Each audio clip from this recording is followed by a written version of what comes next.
ভিডিওটিতে স্বাগতম।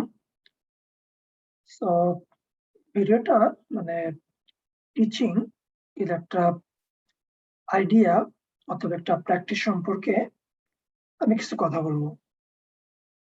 আসলে এটা আমি ঠিক ট্রেনিং হিসেবে করতেছি না। আমি আসলে কিছু ম্যাটেরিয়াল চেক করতেছি। আসলে চেকিং এর একটা পার্ট হিসেবেই এটাকে করা হচ্ছে। মনে করেন যে আমি রিভিউ করতেছি ম্যাটেরিয়াল। ভাবলাম যে চিন্তাটা রেকর্ড করি, রিভিউটা রেকর্ড করি। আর কিছুই না। সো যাই হোক, মানে যে টপিকস নিয়ে কথা বলব সেটা হচ্ছে যে অ্যাক্টিভিটি বেসড লার্নিং এবং রিলেটেড হচ্ছে গিয়ে প্রবলেম বেসড লার্নিং। ঠিক আছে? আমি আসলে আমার রিভিউটা কমপ্লিট করি নাই। সো আমি হয়তো আমার ওভারঅল পারসেপশন যেটা আছে, পারসেপশন থেকে বলবো। আর আমি টিচিং এর একটা ট্রেনিং কোর্স আমি করেছিলাম। সেখানে এই টপিকসটা ছিল। সো আমি থরলি রিভিউ করি নাই বা সমস্ত বিষয়গুলো আমার সেটা কিভাবে হয়তো রিভিউ না করলে মানে আ কনসেপ্টটা অ্যাকুরেটলি বলাটা হয়তো একটু ডিফিকাল্ট হতে পারে। আমি জাস্ট আপাতত যতটুকু মনে আসে আ বলবো আরকি। হয়তো মানে পুরো কথাগুলো পারফেক্টলি হবে, নট নেসেসারি। তবে মোটামুটিভাবে আপনি যদি এই টপিকস কমপ্লিটলি নিউ হয়ে থাকেন এই টপিকসে, তাহলে যেটা হবে যে মানে এই সম্পর্কে আপনাকে একটা ধারণা হবে।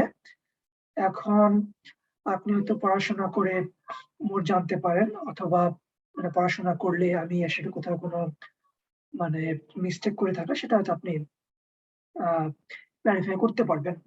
তো মেইন ব্যাপার যেটা হচ্ছে যে টপিকসটাকে নিয়ে আসা। ঠিক আছে? আচ্ছা, মানে অ্যাক্টিভিটি বেসড লার্নিং এটা আসলে কি বোঝায়? অ্যাক্টিভিটি বেসড লার্নিং আসলে বোঝায় যে আপনি লার্ন করবেন অ্যাক্টিভিটির থ্রুতে। ঠিক আছে? অ্যাক্টিভিটি করে আপনি লার্ন করবেন। নরমালি কি হয়? মানে হতে পারে one way lecture. One way লেকচারটা হচ্ছে মানে one type of teaching approach, one type of teaching approach যেখানে প্রফেসর অথবা লেকচারার, ইনস্ট্রাক্টর লেকচার দিবে। আপনি শুনবেন। শুনে আপনি সেখান থেকে আন্ডারস্ট্যান্ড করবেন। হয়তো টিচার এক্সপ্লেইন করবে কোন কনসেপ্ট। এক্সপ্লানেশন এর থ্রুতে আপনি লার্ন করবেন। টিচার হয়তো রাইটলি এক্সপ্লেইন করতে পারে, ভার্বালি এক্সপ্লেইন করতে পারে। আপনি লার্ন করবেন। অথবা স্টুডেন্ট কোয়েশ্চেন করবে, আপনি এক্সপ্লেইন করবেন, সেটা লার্ন করবেন। অথবা টিচার স্টুডেন্টের ইন্টারেকশন যেটা আছে, ইন্টারেকশন এর থ্রুতে আপনি লার্ন করবেন। এটা আসলে ট্র্যাডিশনাল একটা ওয়ে অথবা লেকচার বেস একটা ওয়ে এবং সেটা হতে পারে যে মানে most widely used a teaching practice for whatever reason. এটা হতে পারে মোস্ট ওয়াইডলি ইউজড হয়তো ইন ফিউচারেও অন্য টিচিং কনসেপ্ট আসলেও এটা হয়তো অনেকটা মোস্ট ওয়াইডলি ইউজড অ্যাপ্রোচ হতে পারে। আচ্ছা, আমি রেফার করতেছি, আমি কিন্তু অ্যাক্টিভিটি বেসড লার্নটাকে রেফার করতেছি না। আমি বলতেছি lecture based, explanation based, teacher student interaction based. Activity learn হচ্ছে যে অ্যাক্টিভিটির থ্রুতে লার্ন করা। ঠিক আছে? এখন অ্যাক্টিভিটিটা আ আসলে ইন্টারেকশন অ্যান্ড এক্সপ্লানেশন সেটাও হয়তো কিছুটা অ্যাক্টিভিটির মধ্যে চলে যেতে পারে। সাম ফ্লেভার, ওটার সাম ফ্লেভারটা হয়তো কিছুটা অ্যাক্টিভিটির মধ্যে চলে যেতে পারে। তারপর হতে পারে যে মনে করেন যে আপনি শুধু লেকচার দিয়ে যাচ্ছেন। মানে স্টুডেন্ট রেসপন্স খুব একটা না নিয়ে বা স্টুডেন্টের সাথে খুব একটা ইন্টারেক্ট না করে শুধুমাত্র লেকচার দিয়ে যাচ্ছেন, হয়তো এক্সপ্লেইন করতেছেন। হয়তো মিনিমাল ইন্টারেকশন এর থ্রুতে যেটা করছেন, সেটাকে হয়তো পুরোপুরি অ্যাক্টিভিটির থ্রুতে আ নাও যেতে পারে। কিন্তু ইন্টারেকশন যেটা আছে, ইন্টারেকশন আপনি কি করতেছেন, সেটার উপরে বেস করে এটাকে activity based learning or not classify করা যেতে পারে। তবে একটা আবার বলে রাখি, এই মোমেন্ট আমি যেটা বলতেছি আমার ম্যাটেরিয়ালের রিভিউ থেকে না, অথবা জিনিসগুলাকে এইভাবে এক্সপ্লেইন করা হয়েছিল কিনা সেই টিচার ট্রেনিং প্রোগ্রামে, মোস্ট প্রবাবলি করা হয় নাই। আমি হয়তো কথা বলার মাধ্যমে যতটুকু রিলেট করতে পারতেছি ওইটার উপরে বেস করে বলতেছি। তবে হ্যাঁ, অ্যাক্টিভিটি বেসড লার্নিং ডেফিনিটলি আপনি অ্যাক্টিভিটি করে লার্ন করতেছেন। মানে পিওর কনসেপ্ট হচ্ছে অ্যাক্টিভিটি লার্ন ওইটা। আর one way lecture based learning আপনি লেকচার দিচ্ছেন, স্টুডেন্টরা শুনছে, লার্ন করতেছে। এর মাঝখানে হয়তো লেকচার বেসড লার্নিংটাকে ইন্টারাকশন অ্যাক্টিভিটি নিয়ে যাওয়া হচ্ছে। আর অ্যাক্টিভিটি লার্নিং এর কিছু পার্ট হয়তো লেকচারে চলে আসবে। কোথাও হয়তো ওভারল্যাপ আছে, কোথাও এটা সোলি লেকচার বেসড, কোথাও এটা সোলি অ্যাক্টিভিটি বেসড, সামহার এটাতে একটা ওভারল্যাপিং থাকতে পারে। এই ওভারল্যাপিং বা এই যে ক্রাইটেরিয়ার ওভারল্যাপিং, এটা আসলে এই মোমেন্টে আমার যতটুকু মনে হচ্ছে আমি তার উপর বেস করে বলতেছি। হয়তো থিওরিটিক্যাল কনসেপচুয়ালি কিছুটা ব্যাপার থাকতে পারে। আচ্ছা, এখন আরেকটা ব্যাপার থাকে এক্সপেরিয়েন্সিয়াল লার্নিং। এক্সপেরিয়েন্সিয়াল লার্নিং সেখানে মানে কেউ হয়তো এক্সপেরিমেন্ট করেই লার্ন করতে পছন্দ করে, কারণ স্টাইলটা লার্নিং হচ্ছে যে এক্সপেরিয়েন্সিয়াল লার্নিং। আর কেউ হয়তো প্রথমে পড়বে, থিওরি দিয়ে অ্যানালাইসিস করবে, ওভাবে লার্ন করবে, তারপর তো সে এক্সপেরিমেন্টে যেতেও পারে, নাও যেতে পারে। আচ্ছা, মানে এক্সপেরিয়েন্সিয়াল লার্নিং যেটা হচ্ছে যে এক্সপেরিমেন্ট করে লার্ন করা। ঠিক আছে? আর একটা হচ্ছে যে থিওরিটিক্যালি পড়ে লেকচার শুনে লার্ন করা যায়। লেকচার শুনে যে লার্ন করা, এটা আমি এড করলাম। ঠিক আছে? মানে এক্সপেরিয়েন্সিয়াল এক্সপেরিমেন্ট করে লেকচার দিয়ে সেটা লেকচার শোনার মাধ্যমে যেটা সেটা আসলে ঠিক এক্সপেরিয়েন্সিয়াল বলা যাচ্ছে না। যাই হোক, এখন এক্সপেরিয়েন্সিয়াল যেটা আছে সেটার সাথে অ্যাক্টিভিটি লার্নিং এর একটা সিমিলারিটি আছে বলে আমার এই মুভমেন্টে মনে হচ্ছে। কিন্তু আমি এটা বলবো না যে আমি যখন পড়ছি অথবা আমি যখন টিচার ট্রেনিং প্রোগ্রামের ভিতরে ছিলাম তখন এরকম ডিরেক্ট কোনো রিলেশন বলা হয়েছে বা এক্সপ্লেন করা হয়েছে। মোস্ট প্রবাবলি করা হয় নাই। তবে জিনিসটা ডিসকাশনটা এই পর্যায়ে যায়নি। তবে এই মোমেন্টে কথা বলতে গিয়ে আমার মনে হচ্ছে না অ্যাক্টিভিটির থ্রুতে লার্নিং যেটা আছে সেটার সাথে এক্সপেরিয়েন্সিয়াল লার্নিং এর একটা রিলেশন থাকতে পারে। এখন এক্সপেরিয়েন্সিয়াল লার্নিং হতে বলবো যে অনেকে এক্সপেরিমেন্ট করে লার্ন করতে পছন্দ করে। এখন আপনি যদি মানে ওই কনসেপ্টটাকে এজ এ টিচার হিসাবে মানে স্টুডেন্টকে এক্সপেরিমেন্ট করে লার্ন করার দিকে নিয়ে যান, তাহলে ডেফিনেটলি সেটা অ্যাক্টিভিটি লার্নিং এর দিকে চলে যাচ্ছে। তবে একটা ব্যাপার হতে পারে যে মানে একটা ট্যাক্সোনমি দেখানো হয়েছিল, যেখানে হয়তো মানে কেউ অবজার্ভ করে লার্ন করতে পছন্দ করে, কেউ এক্সপেরিমেন্ট করে লার্ন করে পছন্দ করে, কেউ রিজনিং করে লার্ন করতে পছন্দ করে। একটা 4 কোয়াড্রেন্ট এটা দেখানো হয়েছিল।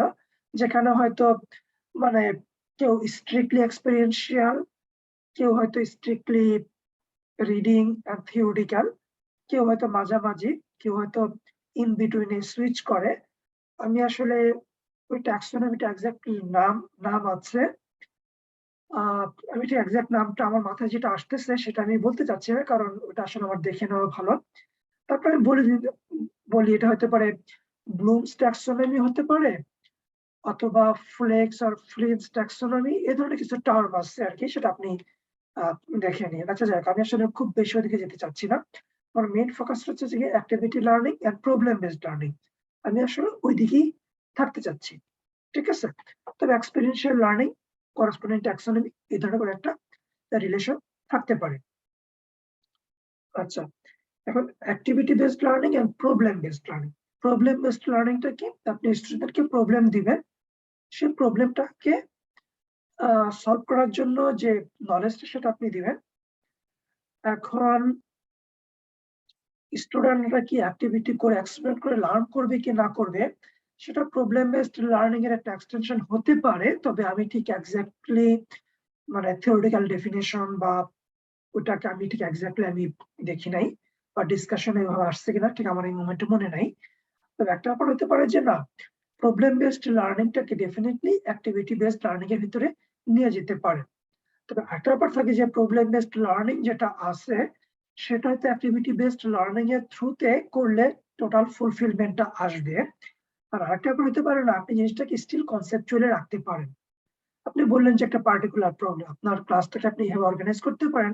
ওকে, আমরা এই ক্লাসের ভিতরে এই প্রবলেমকে কিভাবে সলভ করতে হয় সেটা সম্পর্কে জানবো। তো আপনি কি করতে পারেন, একটা পার্টিকুলার প্রবলেম বললেন, পার্টিকুলার প্রবলেম বললে প্রবলেমটাকে এক্সপ্লেইন করলেন। তারপরে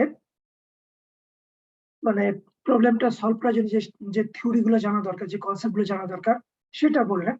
তারপরে থিওরিটি গুলোকে ইউজ করে মানে অ্যানালাইসিস মানে অ্যানালাইসিস হিসেবে আপনি দেখালেন যে কনসেপ্ট গুলাকে কিভাবে ইউজ করে আপনি জিনিসটাকে প্রবলেমটাকে সলভ করলেন। এটা ব্যাপার হতে পারে যে আপনি ক্লাসের ভিতরে কম 4 or 5 প্রবলেম নিলেন। প্রত্যেকটা প্রবলেমের জন্য 10 মিনিট বা 15 বা 20 মিনিটস রাখলেন। সেটাকে আপনি আ ব্যবহার করে আ ক্লাসটা কিভাবে করতে পারেন। কিন্তু আপনি জিনিসগুলো কমপ্লিটলি কনসেপচুয়াল রাখতে পারেন। এখানে কি হচ্ছে এটাকে মানে হ্যাঁ, ডেফিনিটলি আপনি একটা প্রবলেম বেসড অ্যাপ্রোচ নিলেন। কিন্তু মানে স্টিল কনসেপচুয়ালি রাখলেন। এবং প্রবলেমটা যদি সুযোগ থাকে স্টুডেন্টরা যদি এই প্রবলেমের উপর বেস করে কাজটা করে অ্যাক্টিভিটি করে লার্ন করে ডেফিনিটলি ডেফিনিটলি সেটা প্রবলেম বেসড লার্নিং হবে। এখন শুধুমাত্র কনসেপচুয়ালি যেটা আছে সেটা তো প্রবলেম বেসড লার্নিং এর কোন একটা পর্যায়ে গিয়ে পড়ে। এখন এটাকে মানে ফুল স্পেকট্রাম মানে এই এটা আসলে প্রবলেম বেসড লার্নিং এর মানে পিওর ডেফিনিশন কে কভার করে কি করে না সেটা হয়তো একটা ডিবেটের ব্যাপার হতে পারে। আমি হয়তো ঠিক মানে এই মোমেন্টে আমার মনে পড়তেছে না বা জিনিসটা আসলে কোথায়। এই জিনিসটা হয়তো ওই লেভেলে এক্সপ্লেন করাও হয় নাই। আচ্ছা যাই হোক। তাহলে problem based learning, activity based learning, experiential learning মানে কিছু ব্যাপার আছে। আচ্ছা প্রবলেম বেসড লার্নিং। এখন একটা ব্যাপার থেকে যায় যে মানে আমরা যখন পড়াশোনা করেছি অতীতকালে হয়তো ক্লাসটা কি হতো থিওরিটিক্যালি থাকতো। কিন্তু ওখানে ঠিক প্রবলেম বেসড অ্যাপ্রোচ কে রাখা হতো। ইন জেনারেল সেখানে প্রবলেম সলভ করা ওভাবে রাখা হতো না। ওটাকে কিভাবে রাখা হতো? কনসেপ্ট, থিওরি, এক্সপ্লানেশন, ডেরিভেশন ওগুলা নিয়ে রাখা হতো। আর প্রবলেমের যে ব্যাপারটা আসতো সেটা হয়তো মেইনলি একটা এক্সাম্পল হিসেবে ইউজ করা হতো যে না এই কনসেপ্ট গুলা এই প্রবলেমে অথবা এখানে এপ্লাই করা হয় সেভাবে বলা হতো। ইন জেনারেল কিন্তু হয়তো মানে কেস সিনারি প্রবলেম এই সিনারিওকে ফোকাস করে তারপরে থিওরি গুলাকে নিয়ে আসা অথবা মানে থিওরি বলার পরেও প্রবলেমটাকে নিয়ে এসে কমপ্লিটলি স্টেপ বাই স্টেপ কিভাবে সলভ করা হতো এটা হয়তো কিছু ক্ষেত্রে থাকতো কিছু ক্ষেত্রে থেকে আসলে ঠিক অতটা খুব হাই প্রায়োরিটি পেত না। আর এরকম হতো না যে পুরো কোর্সটাকেই ওইভাবে অর্গানাইজ করা হতো না। কারণ প্রবলেম বেসড অ্যাপ্রোচে হয়তো পুরো কোর্সটাকেই এভাবে অর্গানাইজ করা হবে। একটা ক্লাস সেশন অর্গানাইজ করা একটা কথা, পুরো কোর্সটাকে অর্গানাইজ করা আরেকটা কথা। আর আমাদের সময় হয়তো হ্যাঁ, অনেক ক্ষেত্রে হয়তো মানে প্রবলেম, এক্সাম্পল, অ্যাপ্লিকেশন এই জিনিসটাকে খুবই লিমিটেড রাখা হতো। অথবা কিছু ক্ষেত্রে ডেফিনিটলি একটা টোটাল এক্সাম্পল কে নিয়ে এসে এক্সাম্পল এর ভিতরে টোটাল জিনিসটাকে কিভাবে স্টেপ বাই স্টেপ সলভ করা হবে সেটা তো ডেফিনিটলি দেখানো হতো। তো কিছুটা অথবা অনেকটা তো পুরো কোর্সটাকে ঠিক ওইভাবে অর্গানাইজ করার যেটা আছে সেটা তো আমার যতদূর মনে পড়ে যে ওইভাবে ছিল না। আচ্ছা যাই হোক। এখন সেশনাল ক্লাস যেটা আছে সেশনাল ক্লাসটাকে প্র্যাকটিক্যাল ক্লাসটাকে কিছুটাকে প্রবলেম বেসড করার টেন্ডেন্সি হয়তো ছিল অথবা স্টাইলটা হয়তো ওরকমই ছিল। কিন্তু মানে problem based activity based learning যেটা আছে সেখানে হয়তো কি হতে পারে সেখানে হয়তো মানে পুরো মানে ক্লাসটাকেই হয়তো একটা হাইব্রিড মডেলে অথবা ইন্টারমিঙ্গেল করে করার প্রচেষ্টাটা থেকে যায়। আচ্ছা মানে আপাতত ডেফিনিশনটা আমি এতটুকুই রাখি। আর আমি যেটা বললাম যে মানে এখানে হয়তো আমার অন দ্য স্পটে আমি হয়তো কিছু কনসেপ্ট কিছু এক্সপ্লেনেশন করেছি। এটা হয়তো মানে পিওর থিওরির সাথে ম্যাচ করতেও পারে, নাও করতে পারে। অথবা আমার টিচিং প্রোগ্রামে কিভাবে বলা হইছে সেটার সাথে ম্যাচ করতেও পারে, নাও করতে পারে। তবে আমি জিনিসটাকে ওপেন রাখলাম। আর আপনি যদি কমপ্লিটলি কনসেপ্টের সাথে নতুন হয়ে থাকেন সেক্ষেত্রে তো আপনি হয়তো কিছুটা একটা আইডিয়া পেলেন। আর একটা ব্যাপার যেটা থাকে যে জিনিসগুলোকে আসলে থিওরির সাথে এক্সাক্টলি ম্যাচ করতে হবে এরকম কিছু নেই। মানে আপনি সিচুয়েশনের উপর বেস করে স্টুডেন্টদের জন্য মোস্ট ইফেক্টিভ যেটা হয় সেই ওয়েতে মানে আপনি আপনার আপনি প্ল্যান করতে পারেন। আচ্ছা আমি আসলে ঠিক আহ এই ভিডিওটা এখানে শর্ট রাখতে চাচ্ছি। তো নেক্সট ভিডিওটা হয়তো মানে অ্যানাদার ডিরেকশনে যাবে। আর ভিডিও আসলে ছোট রাখাটাই ভালো। বাই।